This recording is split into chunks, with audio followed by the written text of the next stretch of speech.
I received an unexpected email while I was at work. In it, I was instructed to ensure the repayment of my loan. Distraught, I reached out to my husband, Thomas. Thomas calmly began to explain. "Oh, sorry about that. I've fallen for someone else and decided to start a new life with her."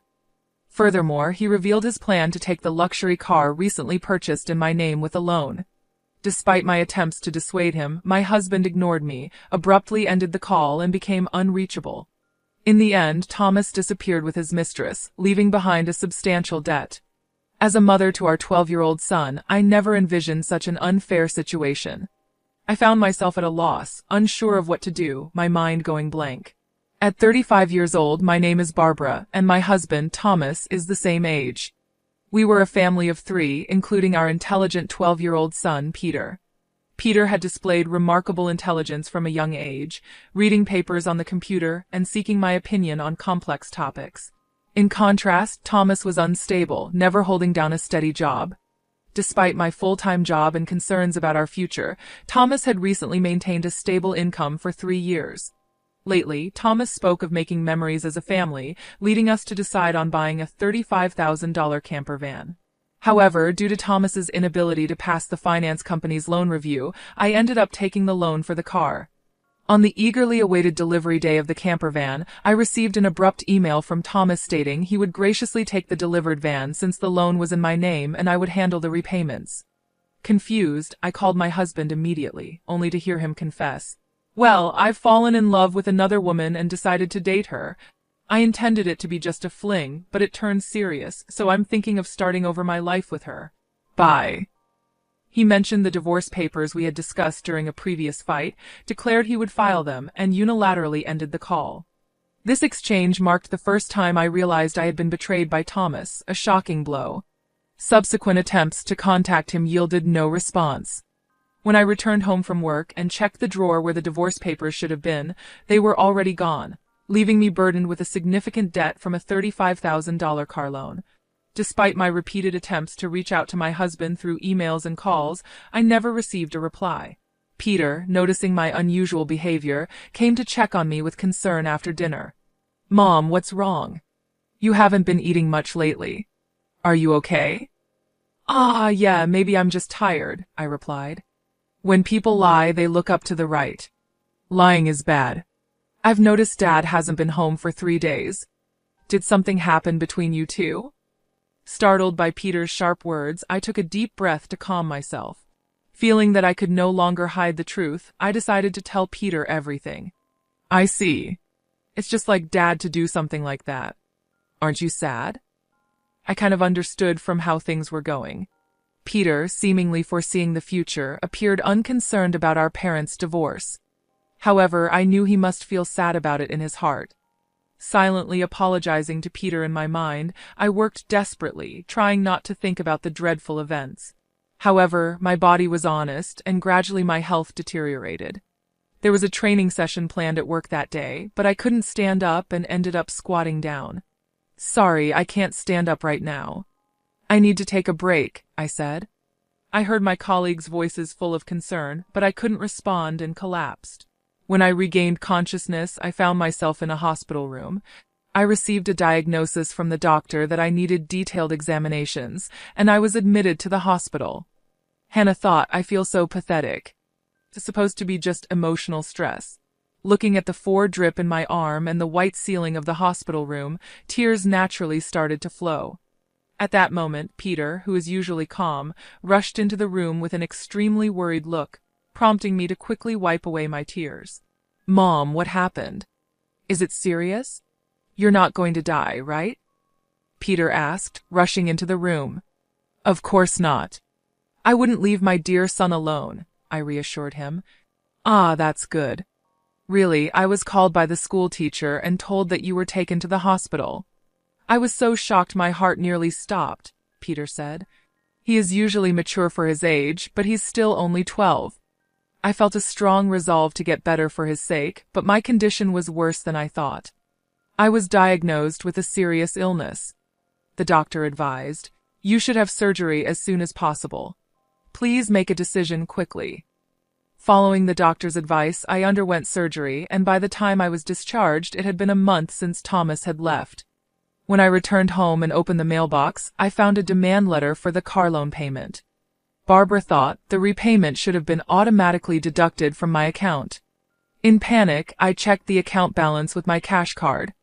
The balance, originally $20,000, was now only $33.90. Barbara thought Thomas did this. I want to ask him to return the money, but I can't contact him. What should I do?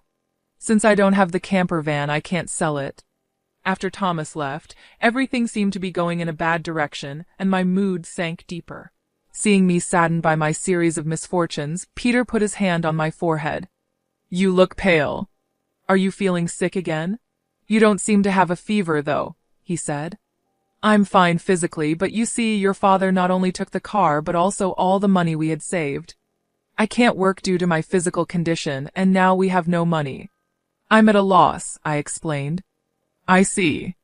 Then I'll deliver newspapers, and I'll search the internet to see if there's any work I can do, Peter offered. Encouraged by my 12-year-old son, I told myself that it wasn't the time to be down. Sorry for worrying you. I can't afford to be weak.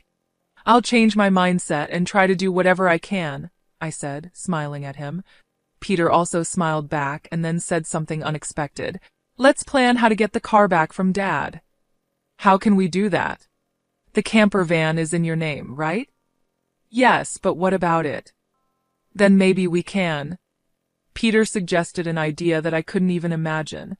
I had never thought such an idea could exist. Also, I have no idea where your father is. Then let's check on my phone, Peter replied. A month ago, when we went hiking as a family, Peter, who is usually very reliable, felt lost. At that time, we bought a kid's cell phone on suggestion and installed a GPS app on it, which both Thomas and I could access. With this app, I can see where Dad is in real time, and he's been moving around a lot. Oh, is that so? But what if we find him, and he just says something vague and escapes again? As I pondered this, Peter smiled and made an intriguing suggestion. Don't worry. I've already taken precautions.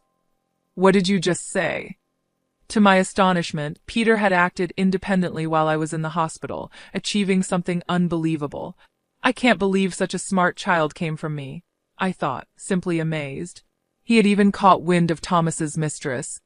All right, let's teach Dad, who betrayed us, a lesson. Okay, let's start the plan right away. Together, my son and I prepared for that moment. Barbara thought. With Peter by my side, I'm invincible. Bring it on, anywhere, anytime.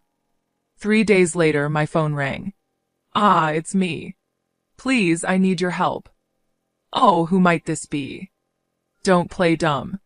It's your husband, obviously. I'm being questioned by the police about you. At this rate, they might ask me to come to the police station voluntarily. Help me out. Oh, is that so? Just wait a moment then. I immediately went with my son to where Thomas was. To my surprise, it was a forest park near our house where camping was possible. Thomas was being questioned by the police in front of his car, looking bewildered. Feeling pathetic, I sighed and told the police we needed to have a talk as a couple and asked them to leave for a while. At that time, Thomas seemed uncomfortable being watched by the people around us and urged Peter and me to get into the car. Inside the car, Thomas's mistress was sitting cross-legged, glaring at us, but that was no longer important. Sorry about that. Thanks for coming. But why did the police suddenly show up at my place? I don't get it.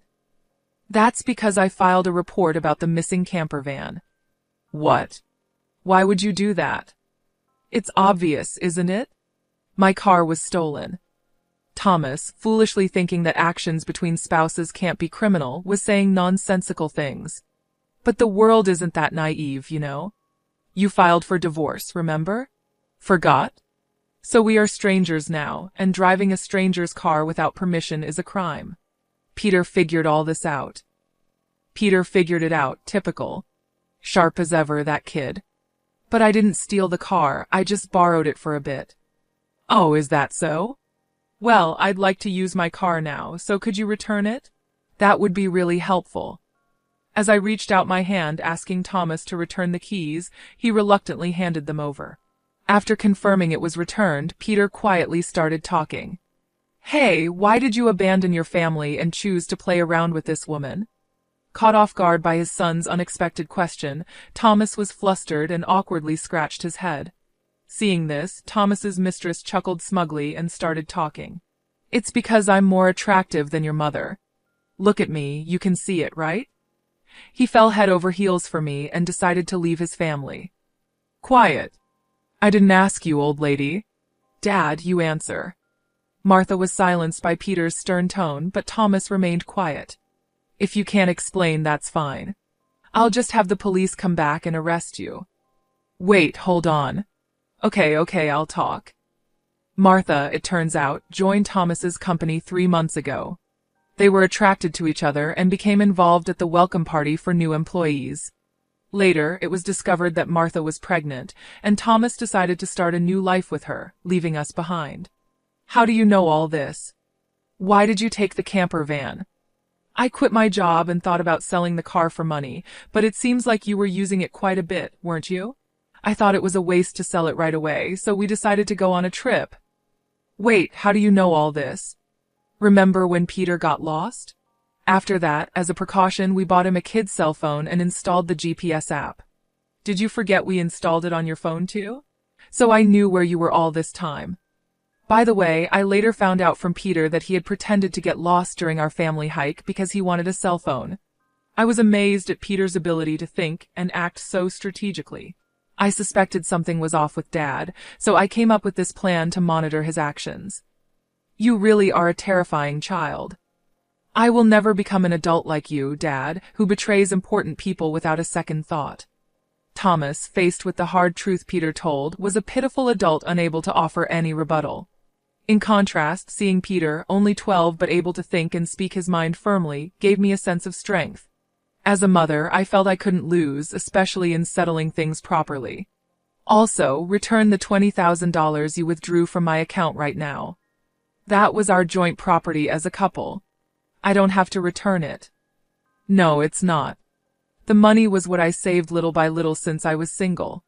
After all, you always quit your jobs midway, so we hardly ever saved money together, did we? I was appalled to hear that the $20,000 had been squandered by Thomas and his mistress. It was the moment I felt relieved about divorcing him. So that's how it is, Thomas, I said. But if you stole and used the car and my money, that's going to be a serious crime. What? I just sent the police away, so it's not their business anymore, right? Thomas retorted. I only said we would talk. I have no intention of withdrawing the complaint. I must add the theft of my money to the report. Mom, should I call the police now? I can do it with just one button on my phone, Peter offered. Martha, Thomas's mistress, had been watching our conversation but quickly tried to get out of the camper van. At that moment, she let out a scream that echoed around. The reason was that outside the car door, Martha's parents were standing there, faces red with anger, about to explode in fury. Startled, she stepped back as her parents yelled at her. I'm sorry. Don't be so angry. But why are you here, Mom and Dad? Martha cried. I called your parents beforehand, I said. What? Why? Martha asked in shock. The truth was, during my hospital stay, Peter had visited Thomas's office and tearfully told them. My dad left the house with a woman we don't know, and my mom collapsed. Seeing Peter's sorrowful and frail state, the people at Thomas's office suspected Martha, who had left the company with Thomas, and gave Peter her parents' address. Thomas and Martha had been overly friendly at the office, and there were photos showing them together at the welcome party for new employees, looking like a couple. After learning from the office people that Martha commuted from her parents' house, I went there with her photo, and her parents came out when I visited. Then I told them everything that had happened. So today, I contacted Martha's parents and asked them to wait nearby for a while. How could you do this to me? You're the worst, Martha yelled. I don't want to hear that from you. That's my line. By the way, your stomach seems quite big. When is the baby due? I asked. In 3 months, Martha replied. Wait a minute, that doesn't add up with when you met my husband. You two met only 3 months ago. What's going on? It's not time for the baby to be born yet, I pointed out. Thomas, hearing this for the first time, stared at Martha, eyes wide. Wait, what does that mean? Are you stupid? Don't you get it? It takes about 9 months from conception to birth, which means the child she's carrying isn't yours. You're so foolish, I said. What do you mean, Martha? Have you been deceiving me? Thomas asked, feeling betrayed. Martha, realizing she was caught, admitted, I almost got away with it. Can't help it now that I'm caught.